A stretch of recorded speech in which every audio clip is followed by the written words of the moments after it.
Mohammed Al-Yazgi, a 13-year-old Palestinian boy, lives in a small tent in Rafah, a city in the southern Gaza Strip. He's responsible for taking care of his 6 siblings, including his 6-month-old sister Tolin, after losing their parents several months ago.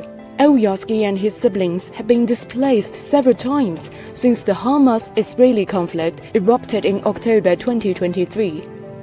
خلينا على رفح واحنا قاعدين في الشارع. رحت قعدنا في الشارع. بعد ما قعدنا في الشارع، يعني نمنا احنا واخوتي في الشارع. بعدين رحت ادور لهم على مكان نقعد فيه. لقيت لنا المبنى القطري، لقيت المستشفى حمد هذا العظم المبنية جديد.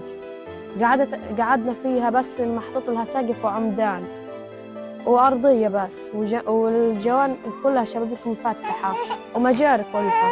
قعدنا فيها 10 أيام لهي طفت علينا المجاري فيها، ونص غرضنا انتلوا مجاري.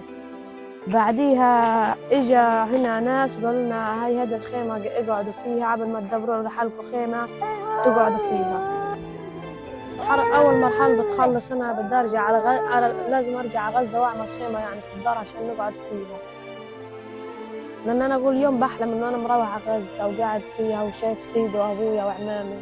أكمل دراستي وأعلمهم يعني وكل شيء، أعلمهم الدراسة وأوديهم على مدارس يعني، ونقعد نقرأ ونصير يعني دكاترة. The United Nations Children's Fund said about 17,000 children in the Gaza Strip are unaccompanied or separated from their families around 4 months after the start of the war.